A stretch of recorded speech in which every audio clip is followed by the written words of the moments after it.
మీరే ఇవ్వాలి ఇంక మాకు బిర్యానీ పొట్టు దగ్గర బండి దగ్గర బిర్యానీ కానీ వెళ్ళేసరికి బిర్యానీ లేదని అనిసాడండి. తిరిగి వచ్చేస్తున్నాను మా అబ్బాయికి 200 ఇచ్చేసి మా అబ్బాయిని పొట్టాడండి. 200 లోపల 200 కూడా చేతిలో ఉన్నాయి సార్. ఆ కుర్రోడు వచ్చి నవ్వు కూడా చూసాడండి.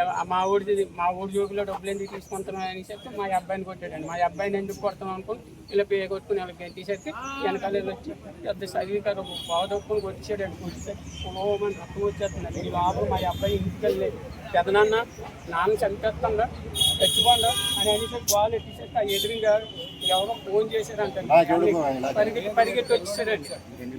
వచ్చేసరికి ఈ లోపల ఆ బ్లడ్ కోర్స్ చూడకుంటే ఇంకా బాధేస్తుందండి. బాధేసరికి అక్కడ శవంలో పడిపోయేసరికి ఈ లోపల మా అమ్మలు అందరూ వచ్చి అలా పడిపోయాను.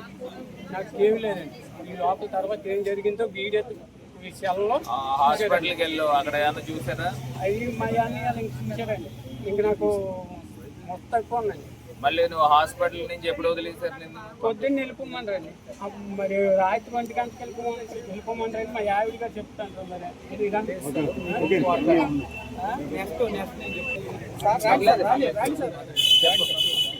ఈయన వచ్చి మొత్తం స్టిక్ తెచ్చి ఆటో నుంచి ఆయన అనమాట పరిశీలించి పర్వాలేదు వెళ్ళండమ్మా మందులు రాసి ఇచ్చాను ఇంటికి వెళ్ళిపోండి అని చెప్పాక ఇంటికి వెళ్ళాక బ్రష్ ఇలా నోట్లో పెట్టేసరికి మొత్తం బ్లడ్ మళ్ళీ బ్లీడింగ్ వచ్చేస్తుందండి. బ్లీడింగ్ వచ్చేస్తే మళ్ళీ కంగారు పడి మళ్ళీ వెళ్ళిపోయామండి హాస్పిటల్. మళ్ళీ అతని నుంచి మీకు ఏమన్నా ఇదేమన్నా ఉందా? అటాక్ చేసిన అతను లేదండి. అప్పుడు మరి పొద్దున్న వచ్చాడండి. మరి నాకు కనిపించలేదండి. మా మరదల గారికి కనిపించారండి. పొద్దున్న వచ్చి ఏం జరిగిందో చెప్పు. అక్కడ ఓపీ తీసుకొని అడిగాను సార్ మా అబ్బాయిని ఎందుకు నేను మాట్లాడుతున్నాను.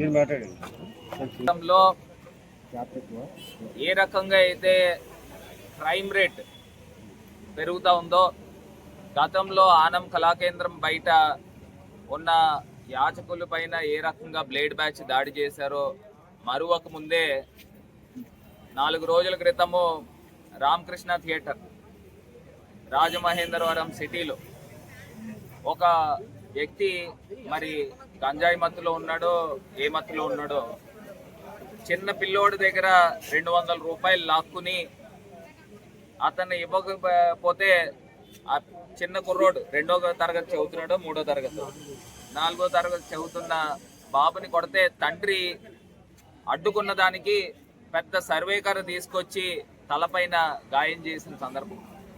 మరి అతను రక్తపు మడుగులోంచి మరి ఆ రోడ్డు మీద వెళ్తున్న షెల్టన్ హోటల్ రోడ్లోంచి మా యువజన నాయకుడు పీతా రామకృష్ణ వెళ్తా ఉంటే వాళ్ళని చూసి ఆటోలో అంబులెన్స్కి ఫోన్ చేస్తే అంబులెన్స్ రాలా.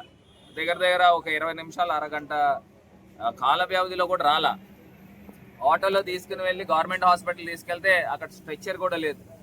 వీల్ చైర్లో అక్కడ వాళ్ళతో పోరాటం చేస్తే అప్పుడు క్లీన్ చేశారు. అక్కడ ఎవరు లేరు, వాచ్మెన్ తప్పితే.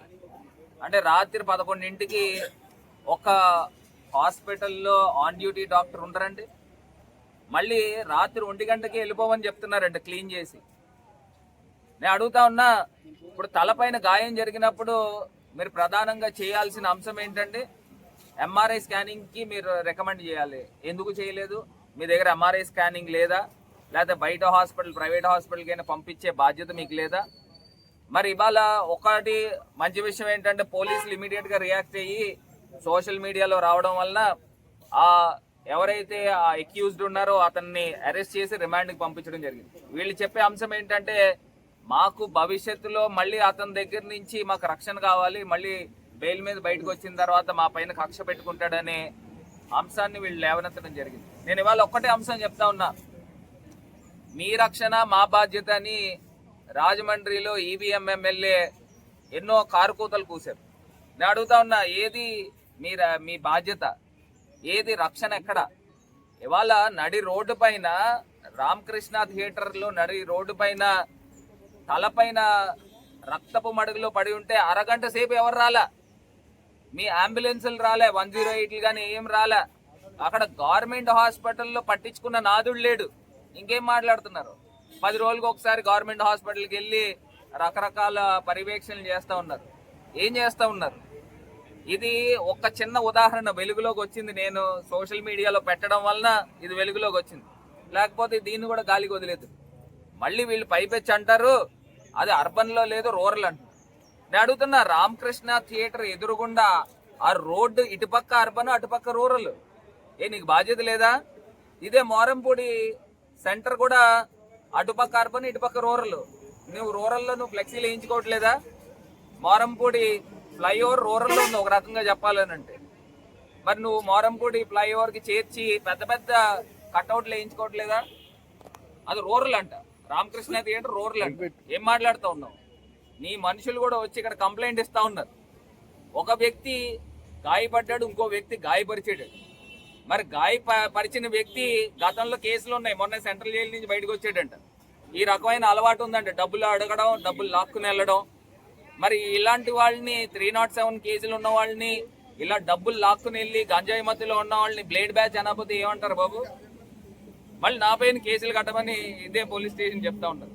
నేను అడుగుతా ఉన్నా, ఏ అంశాలు చెప్తా ఉన్నా, మీరు ప్రజలకి జవాబుదారీతనం కింద ఉండండి, ప్రజలకు రక్షణ కల్పించండి, ప్రభుత్వాలపైన అప్పుడు నమ్మకం వస్తుంది.